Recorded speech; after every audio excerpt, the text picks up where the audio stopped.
When Malaysian Airlines experienced one of its darkest days in the company's history back in March 2014, many people felt like this would just be an isolated incident, because the chances of something even similar happening in the next decade or two were just so thin. The law of averages would see to that when you realise that the only two previous fatal incidents in the airline's history were both 18 and a half years before MH370, and prior to that, you're looking at over 36 years before MH370. So while the search was well underway for the missing Malaysian airline aeroplane, no one could have quite predicted what would happen next. Another huge disaster linked to the exact same company. MH17 had taken off from the Schiphol airport in Holland and was approaching the 3-hour mark in the flight back to Kuala Lumpur when a missile aimed at the plane exploded just meters shy of the cockpit, sending shrapnel flying through the air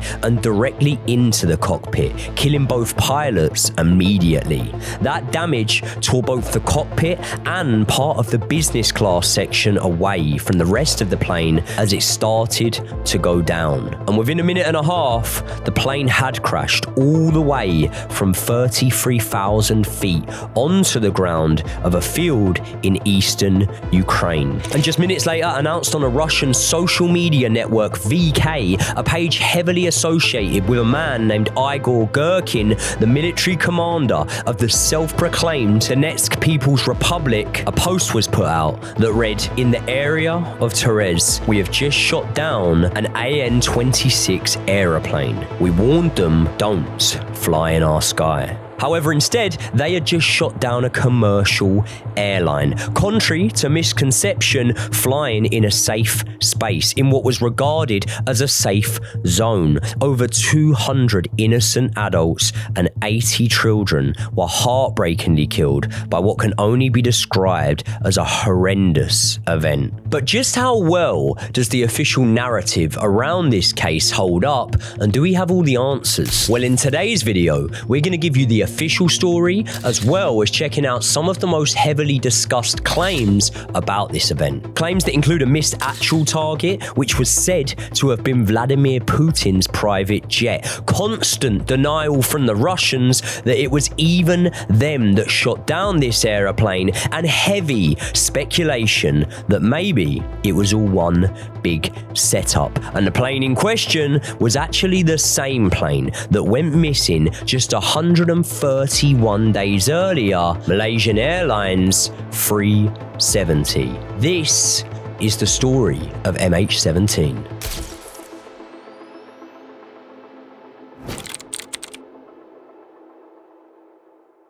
In this episode, we'll be discussing a real-life story about a downed aircraft. And so, if you are a bit of a nervous flyer, this one might not be for you. As always, we will be discussing what is publicly available information with the goal of ascertaining what the actual truth is about this case. And remember, if you think we've missed anything in covering this story, then do let us know in the comments. We read all of them, and we very much want to know what you think happened to MH17. So let me tell you a little bit more, first of all, about what happened on the day of the plane's crash. So it's the 17th of July 2014, and it started off as any other normal Thursday would. We're in the airport, Amsterdam Schiphol airport, and basically there's a Malaysian Airways plane that's there. It's at the gate and it's starting the usual procedures, like they're going through the checks. The airport is there, the pilots have gone round the airplane, and everything seems completely normal. That airplane was actually built, I don't know if you know this, Joey,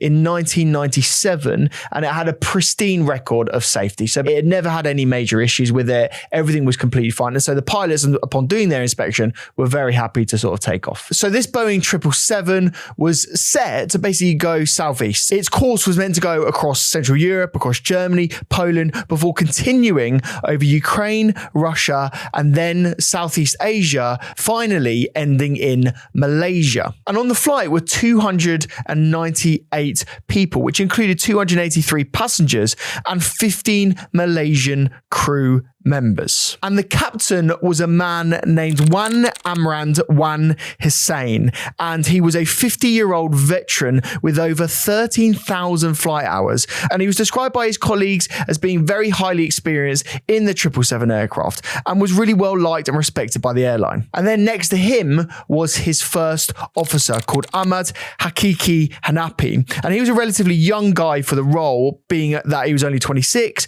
but he was described as a very promising young pilot with over 3,000 flying hours of experience on this 777. And this route wasn't new to either of the pilots either. They had done this plenty of times. So again, it felt like a bit of a routine sort of trip, I would say. And again, all of the crew on board had done this several times. So it wasn't like anything was out of the ordinary. No, it wasn't a route that was probably new to many pilots. It was one of the sort of main connecting corridors from Europe to Asia, wasn't it? Yeah, exactly that. Exactly that. So again, this flight was very normal.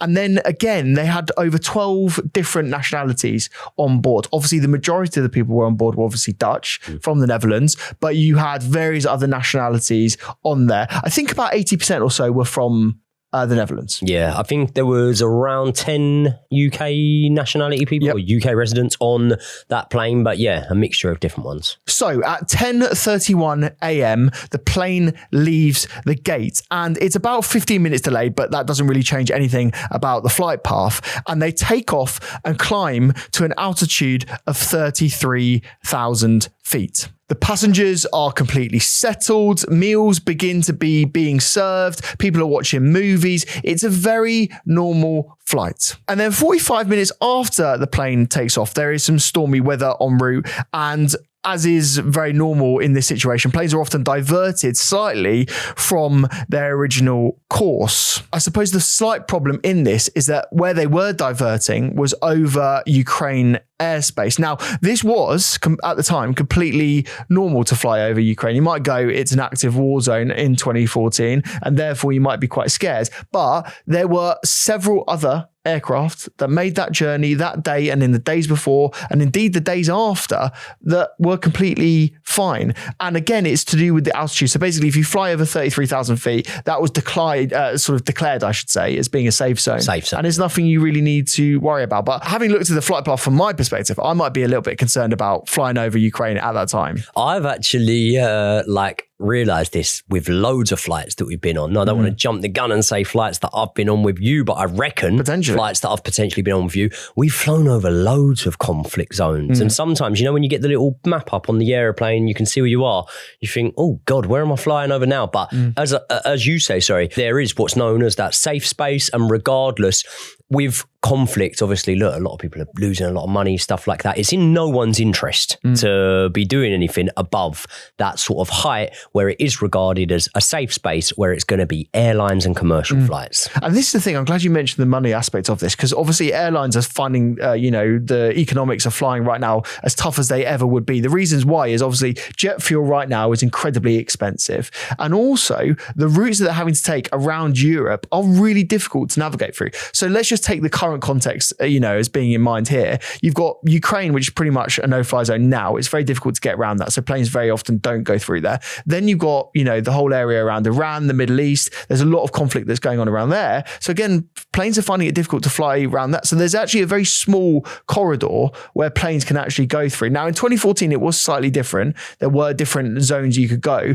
but obviously, if you're running an aircraft, you want to have the most expedite route to your destination as possible, because you want to burn less fuel. You want to have a short time in the air as possible. So you want to get there pretty quickly. So that is the economics of air travel. And we've just got to acknowledge that that's the case. And so again, like I say, they're going through this flight path and it all is very normal. Like nothing is deviating from the norm. And again, I mentioned the storm on purpose because what had happened is they went slightly northwards from where they were meant to be. I said they started off in a southeasterly direction. That is where they were intending to go. But because this storm goes on, it's a very normal diversion to want to go around, I would say, areas of rain, areas of, storm, lightning, that sort of thing. They called in and had clearance to do it as well. It wasn't like they performed a detour in the flight, anything like that. In the grand scheme of things, it was quite minor. And like you say, they were fully open to air traffic control, things like that, all in conversation. It wasn't like anyone had gone silent and they're called in and been approved to do that. Exactly that. So let's go to 20 minutes after they make that deviation. Air traffic control gives permission for MH17 to proceed directly towards a waypoint which is near the Russian border. And the crew acknowledged this instruction, but this was the last transmission that MH17 would make. And that's because 7 seconds later, all contact from the aircraft was stopped. In fact, there was no radio transmissions or location information at all. The plane effectively disappeared from all radar and all tracking communications from that point. Now, what was unusual about this point, because obviously sometimes planes can go missing. It's one of those things. If you have faulty equipment, etc., sometimes planes disappear from radar, right? Yeah, it'd normally be for a certain amount of time. It wouldn't be long. And then after, 6-7 minutes or something. Maybe even less than that. Yeah, exactly. But what was unusual about this is sometimes if an aircraft experiences issues like they lose their communications or whatever, there's a mayday signal that goes out there. Again, that's to air traffic control to say something is seriously wrong. And the air traffic control often at that point guide you to where you need to go. It's not like they say, okay, what's going on? You need to figure it out yourself. The pilots are actually saying, all right, what do I need to do? I've got an engine failure, or I've got this problem, or I've got that problem. And the air traffic control literally sit there and say, you need to do this, you need to go to this height, you then need to try and find this airport, etc. Then they plot the course. Now, there was no mayday given from this point on. So again, that is very unusual in the aircraft and aviation world. It is very unordinary, very out of character for there to not be a mayday in that situation if something has happened. However, with the context of MH370, there also wasn't a mayday in that situation. And in that situation, many people felt like maybe it had been the captain that had purposely dismantled or turned off the signalling functions and things like that. So people's minds were already starting to probably run away with them, even from air traffic control to an extent. And again, you've got to remember the context of this. We've discussed MH370 on the channel already.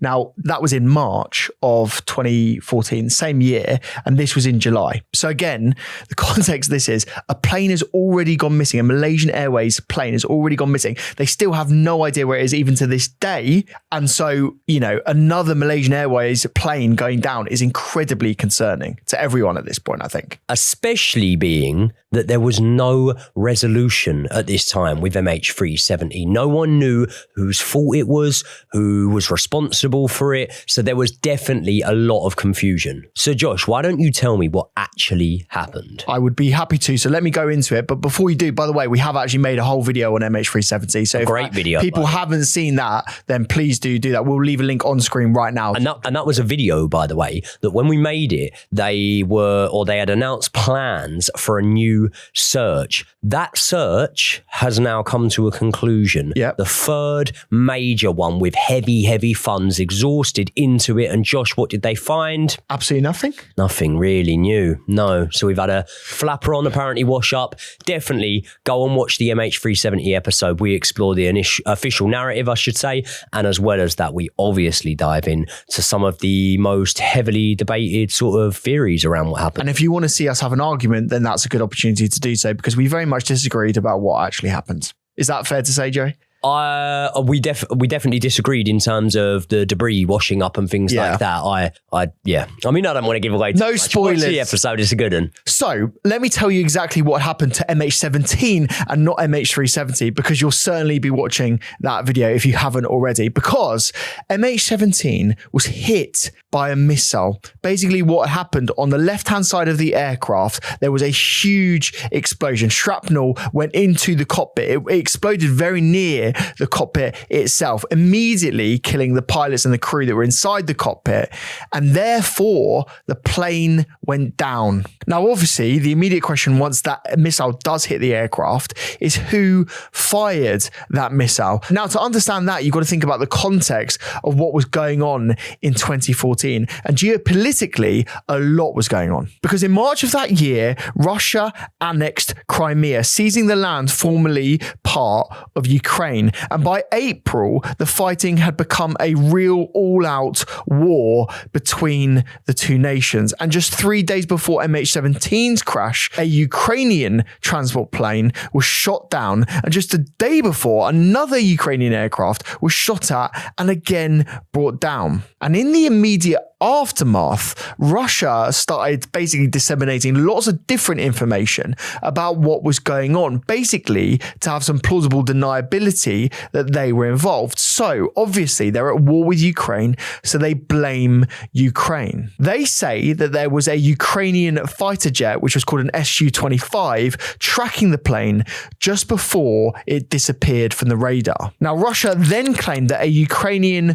fighter pilot was the one that shot MH17 down with an air-to-air missile. And then a Russian state-owned television station said that the manufacturer of the Buk missile system came from Ukraine. They held press conferences claiming that the missile was an older model and therefore exclusively used by the Ukrainian military and not Russia. So they changed their story. They said that it wasn't from a fighter jet, but instead launched from inside Ukrainian territory and actually launched from the ground. So as I say, Russia talking a lot, trying to find reasons why this plane was shot down. But I tell you what was also going on at this time, Joe, bearing in mind we didn't find out what actually happened to this aircraft until 8 years later, that there were several other theories between that period of time about what could have happened instead. There were a lot of theories. One of the main things that I think when you research this case would probably make you suspicious, I think it's fair to say, of the news that was coming out of Russia is it did seem a little bit scattergun, and it did seem a little bit like, let's throw as much at this as we can and hope something sticks. Because if there had been an official narrative and then there had been a willingness to shut down any of the theories that I'm about to get onto right now, then you're more likely to believe that official narrative. But it does feel to me a little bit like every narrative, every theory, every possibility that came out was one that was pushed by a certain group that we'll get onto in a second. But let's start off with the first theory, and that was the MH17 was accidentally mistaken for the private jet of Vladimir Putin. Quick question, Joey. If I told you that you might be owed a little bit of money because back in the day, you bought a car, you bought it on finance, and basically that was missold and you could earn a little bit of cash, would you not be interested in finding a little bit more? I would be very interested for any money-related things coming my way. Well, that's because you deserve some cash, Joey. And what if I told you that today's video sponsor, Refund Club, could help you do just that? And that's because the FCA recently confirmed that millions of UK car finance agreements that were taken out between 2007 and 2021 were missold because of hidden commission arrangements between lenders and dealerships. And as a result, it is estimated that over 8.2 billion, yes, billion pounds could be owed to over 14 million UK motorists. And so loads of you watching right now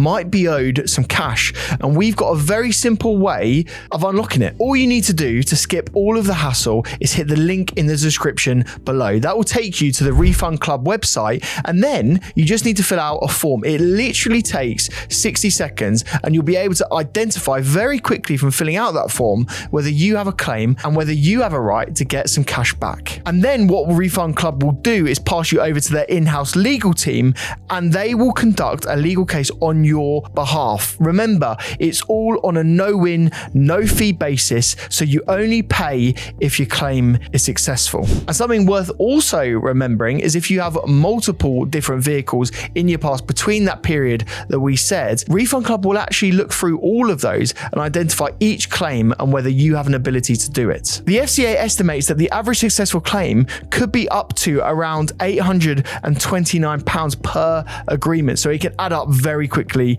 indeed. And you'll be pleased to know if you work with them, they have an excellent rating on Trustpilot too. So remember, if you've taken out car finance between 2007 and 2021, then Refund Club is certainly the way to go. Just hit the link in the description below or scan that QR code on screen right now and you can start your claim straight away. Big thanks to all of you for supporting Refund Club. Now let's get back into the video. And this speculation about the Russian president's private jet was one that spread rapidly, very quickly on both social media, some theories on the news coming out. And basically one of the main things that made people believe that this could be the case was it was rumored that Vladimir Putin's private jet was flying that day, was using the same air corridor, so to speak. And that was when he was actually returning from a summit in South America.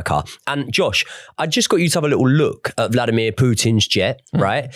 If I told you that this missile was shot from the ground without any telescope, which is actually fact, do you think you'd be able to tell the difference between the two planes apart? No, certainly not. Like, we'll show it on screen right now when you do the side by side. Obviously, when you look at them side by side, they're like one's slightly taller than the other, but from the ground, you would have no idea. I think they look very similar. I don't know how high. We're not too far from, is it Heathrow Airport? We're not yes, too far Heathrow. We're not too far from Heathrow Airport from where we're sitting right now. Yeah. Often when we come out of here, we walk across the road back to our cars and we see planes going above. Yeah. I always credit myself on being able to tell if it's like an EasyJet plane, something like that. Quite an easy one. British Airways plane. But yeah, of course. But the main thing with it is they're literally kind of taking off as we see them. Yeah, so super low. That's super what low. I'm saying. Yeah. They're a fraction, aren't they, of how high this actual aircraft was flying at. Now, obviously, if I saw an aircraft at its altitude that it's flying in line at,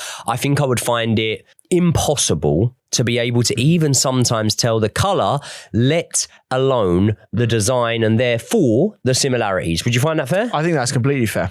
However, at the same time as that, it is worth noting that there were distinct similarities. It was said that from the ground, you could easily mistake the wing length on both planes, or obviously both planes were a slightly different shape, but it was said to be something that wouldn't have been visible from the ground. They believed that the cockpit was actually quite similar in terms of color and interior, and the main things would obviously be the actual paint job on the plane. You had a look at the picture there. Yeah. Very hard to tell them very apart. similar paint job, like almost identical, I'd say. And I said it was making the rounds on social media and on TV, and it was actually specifically Russian TV that spoke about this theory, and at the same time started airing clips of sort of pro-NATO Ukrainian politicians that had criticized Vladimir Putin, that had criticized his reign or what was going on at that time.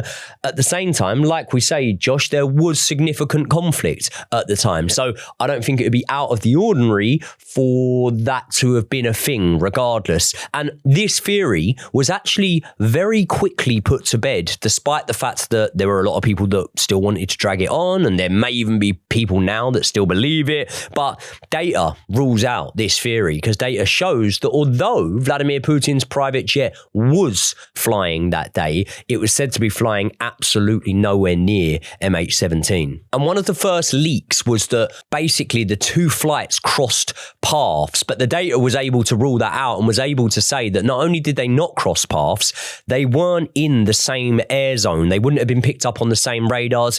They were hundreds of miles away from each other. And like I say, the patterns, the colours from the planes, even really being able to tell wing length and things like that, just weren't able to be done from the ground to the naked eye. You would need something like a telescope, and they didn't have that. They were able to assert quite quickly that this was actually done with a missile with a radar on it. So not something that you're looking up at. And it also contradicted the first bit of news that we had around the event. And the second theory that we'll discuss is that this was actually a ghost plane with no one living on board, being flown and controlled from the ground and being filled with already deceased bodies. And the common trend with this theory, much like many of the others, was straight away, without any sort of weight to it, without any sort of evidence, and therefore anything really to make it newsworthy in most of our opinions, it did make its way on to the news on Russian television. There were a lot of people that believed this theory and said that this could be one big thing to make Russia itself look bad in the eyes of the rest of the world. This theory alleged some wild things, but basically had very little evidence to back it up. And this theory was pushed on social media and some TV by a man named Igor Girkin. Very important that you remember that name after we've said that for the second time now. Girkin was citing second-hand accounts from first responders on the scene who said that there wasn't really any blood. It was clotted in the victims as if they had been dead for some time, and they poured more fuel on this by saying the scene stunk of rotting corpses on arrival, which isn't the usual for the scene of a crash. He also claimed that fake blood had been placed at the site of the crash. However, there is something called disaster victim identification, which hopefully none of us ever have to learn too much about furthermore than this episode. But basically, they are the people that go to the scenes, they go straight away, they're the first responders almost. And obviously in cases like this, there's no one that can be helped. So they try to identify people and stuff like that. And they were actually able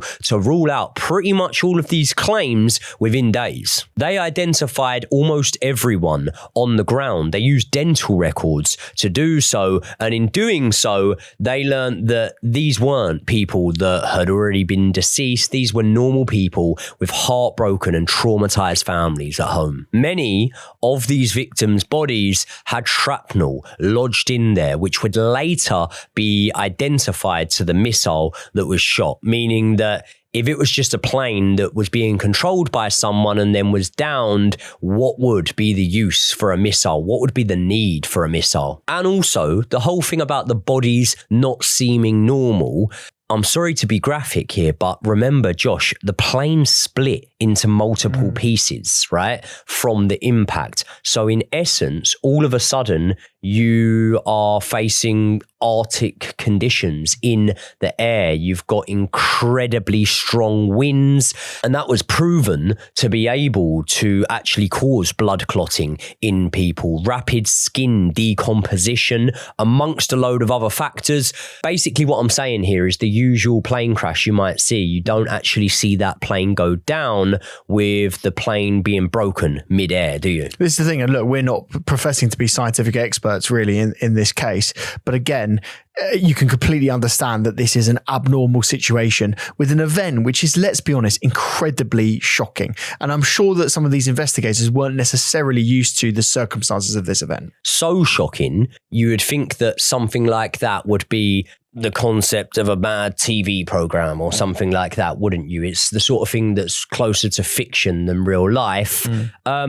It was, basically. The BBC had made an episode of a TV show called Sherlock. Have you ever watched it? I've never watched it, but I know it very well. Well, this episode aired 2 years prior, and it was called A Scandal in Belgravia. And the controlled ghost flight was basically used in that episode. Many people felt that this could have been the inspiration, so to speak, for this theory and how it emerged. But even after it was ruled out, there were still many people claiming that this was what actually happened. And it tied in to the next theory that we'll speak about. The initial thought, if I'm being completely honest, Josh, that came into my head as soon as I checked out the news that day and heard about this plane crash, it's a very simplistic thought, I know, but I don't think anyone can blame millions of people like myself at the time putting the two and two together and asking the genuine question, was this the missing Malaysian airline flight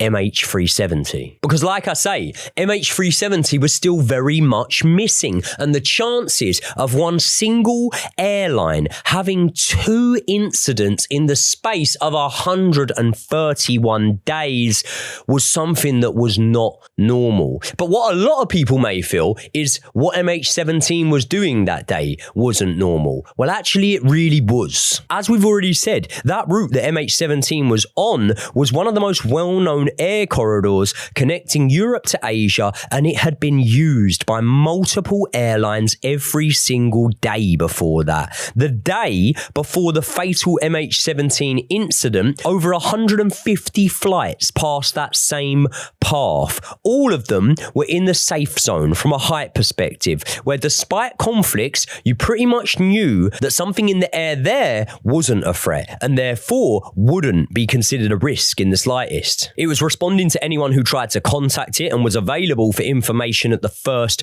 request. In the week building up to MH17, there were about 50 Malaysian Airlines flight that went back and forth along that route. MH17 weren't alone in that direct airspace. There were 3 other foreign jets operating under the exact same radar control sector. Now, Josh, you said earlier about them being granted permission to make that small turn, and it was something to avoid bad weather. That wasn't the only thing they were granted permission for. They were granted permission to enter Russian airspace, meaning that in their eyes, the Russians knew exactly where they were. There was nothing out of the ordinary here. And because of that, you were left with 2 options, in my opinion. The official narrative, which depending on where you were in the world at that time, may have been spun in a different way to you, or you were one of the people that was seriously questioning, was this MH370? And the first reason that people felt it could have been would have been the most obvious reason. 2 Malaysian airline planes. The people pointed to the registration codes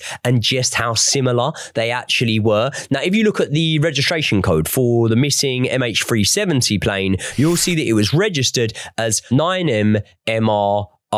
Now, MH17 had a registration number on the aircraft of 9MMRD. There were many people who were claiming that a very simple paint job would be able to doctor those registration codes that were actually on the aeroplane. But then we had the window claim, and this was one that gathered so much momentum and convinced so many people for a period of time that this plane was, in fact, MH370. Because amongst the wreckage, one of the things that was able to be concluded straight away was there was a blocked out window, and that was behind the second left-hand door on the aircraft, and a lot of people started to flood the internet with pictures of the genuine MH17 flight.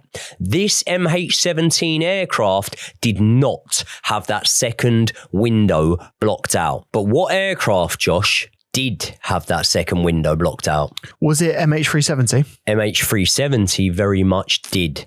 And when they found the wreckage and there was pictures there, these images started to circulate heavily on the internet with people claiming that clearly that is a different plane to MH17. People that had been on MH17 were saying, I've flown on that aeroplane and that window wasn't blocked out, which meant that the blocking out of that window that was found on the ground didn't really match the description of MH17, and therefore many felt matched MH370 closer. But there is quite a simple explanation for this one, Josh. Basically, it was because a lot of people had flown the plane from when it was first made, which I think you said was quite a couple of decades earlier. Yeah, I think it was 1997 off the top of my head. So yeah, it was a while ago. And that meant for almost a decade, that aircraft did operate without having that blocked out window.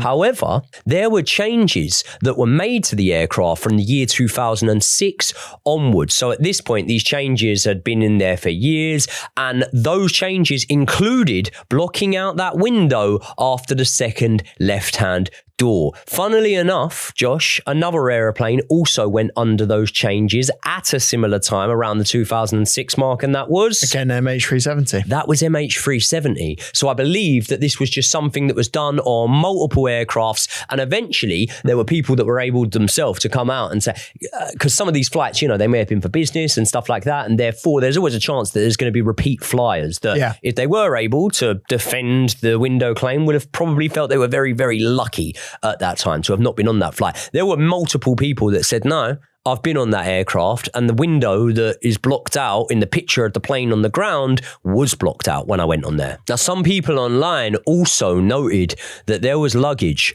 on the ground, and they said that the luggage that was on the ground matched up a lot closer with colder climates as opposed to what people may wear in European summer.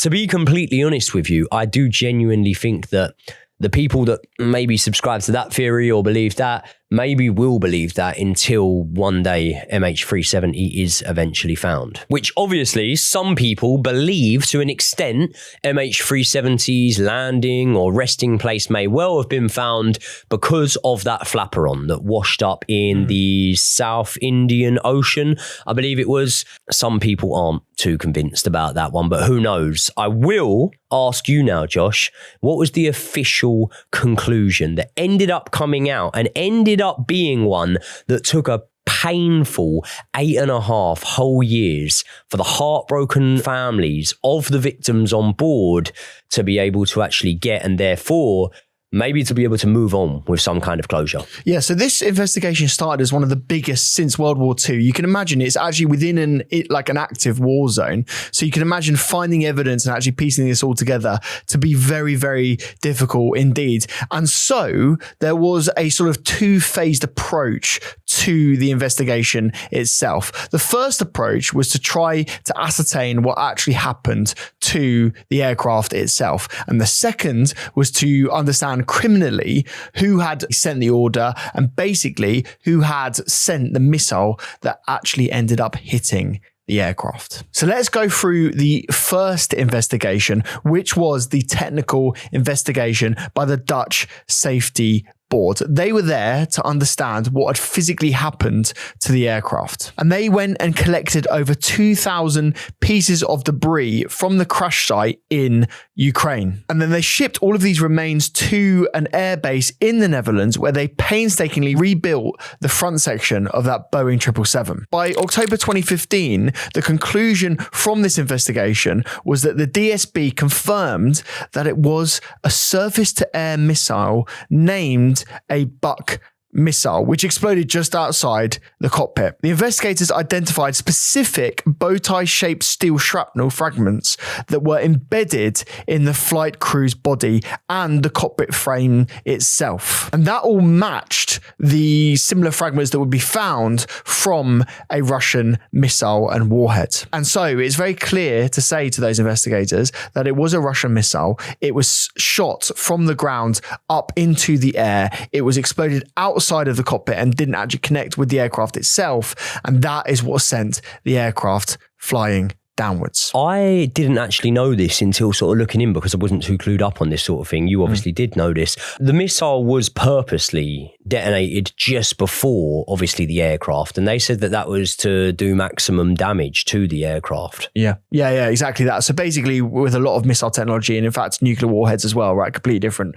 type of missile, but still similar procedure. They don't often want the impact to be inside of what they're talking about. So for example, nuclear warheads are set off more often than not to do the most damage off of the ground, as opposed to what we all perceive to be the natural course of action when you're firing a missile, to actually fly something into the intended target and to do the most damage. But actually what they say is that the most damage is done from outside, like it's exploded near to an item. And for someone like me, who obviously didn't know that, it kind of had me straight away thinking, oh, was it botched? Was it amateur? Was it because I'm in my head thinking it's just missed the target sort of thing, although, you know, the consequences were deadly regardless. I think the case in point is it's gone very near to the cockpit and exploded just after it, doing maximum damage possible.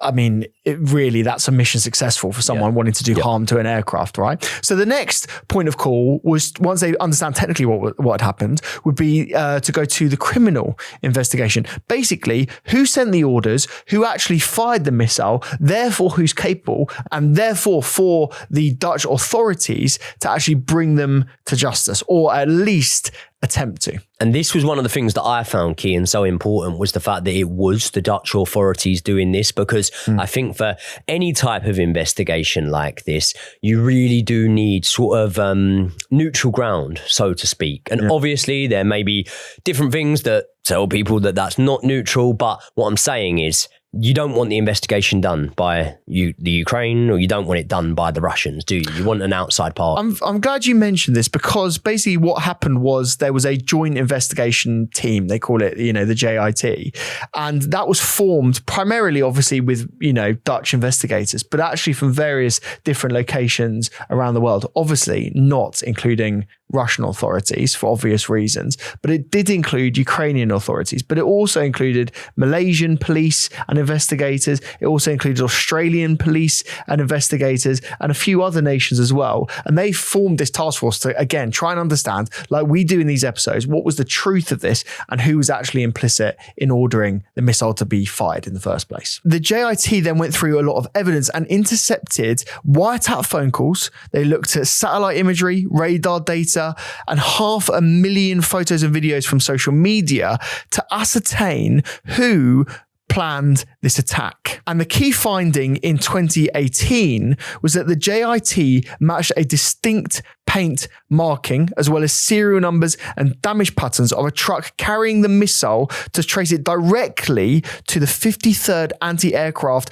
Missile Brigade of the Russian armed forces. So with this in mind, they went to the next phase of the criminal investigation, which was the court proceedings and the trial. Now, this happened in the Netherlands, and a lot of the victims, 298 victims that were on the aircraft and their families, wanted to attend this trial. And so you can imagine it was jam-packed with all of the families and friends of people that wanted the answers of what happened to their loved ones. So between March 9th, 2020 and November 17th, 2022, the trial proceeded primarily in absentia, which means that the Russian authorities refused to extradite its citizens to the Netherlands because basically they don't have a constitutional agreement with them. However, the court ensured that full legal standards were met, meaning that if the defendants were there and they were claimed to be part of it, that they would actually face the full front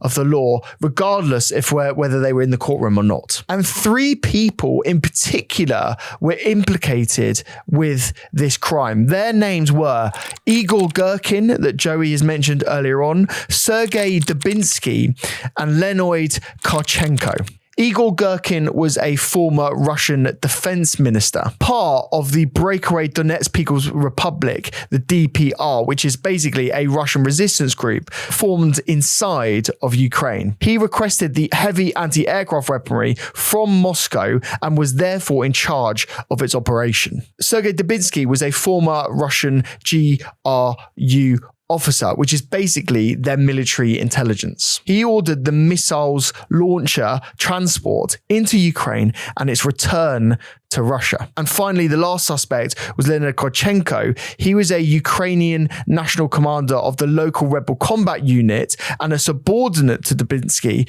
and he directly escorted that missile system to the launch site before it was fired. And on November the 17th, 2022, the judge ruled that while these men were not the ones that pressed the button that fired the missile, they provided the infrastructure and the system around that missile to ensure that the system was there and able to fire upon whoever was in the general area, be that civilian or military. And as a result, all 3 of these men were given a life imprisonment sentence.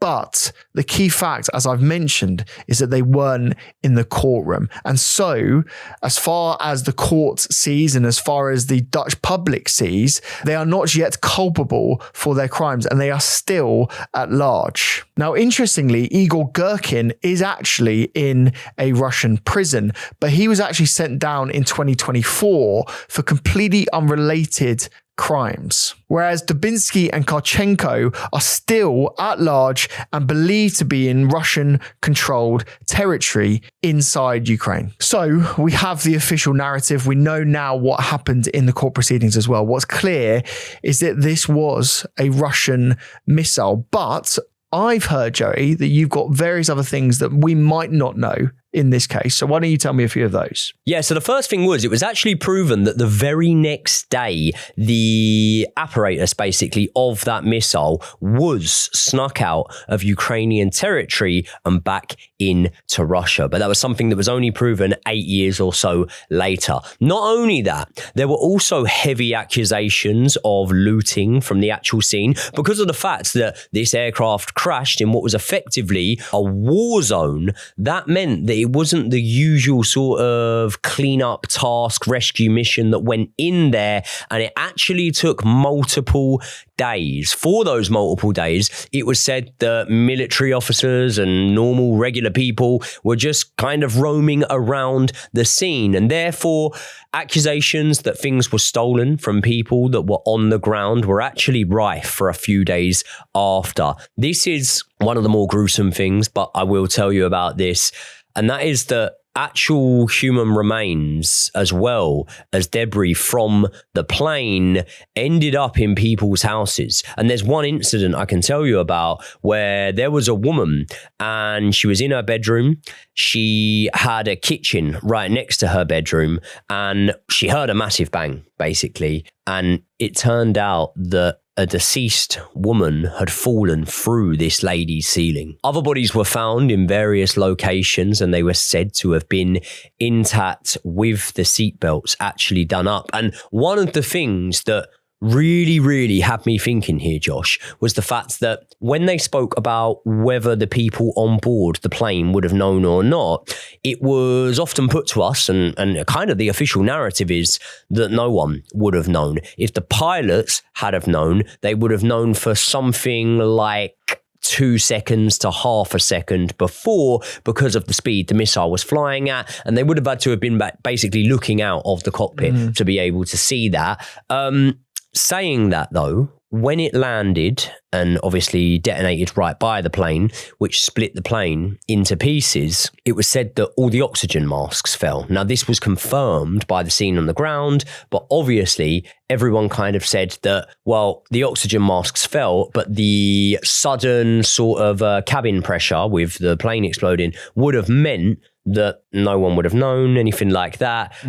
There was at least one person found on the floor that did have the oxygen mask on, and there's no way of that, you know, getting onto you unless you've been conscious for at least a second or so to quickly put that oxygen mask on. So it has actually been debated over time of, could anyone have survived those sort of conditions and winds and things like that? And some people pointed to the passenger that did actually have an oxygen mask on for that. This actually went down as the deadliest shooting of a plane, and that was by 8 deaths. The previous was 1988's Iran Air shooting, which was accidentally shot by the US Navy. 290 souls on board were lost that day, whereas 298 were lost the day that MH17 was shot down. So people, obviously an incredibly difficult episode to film, one to look into, one that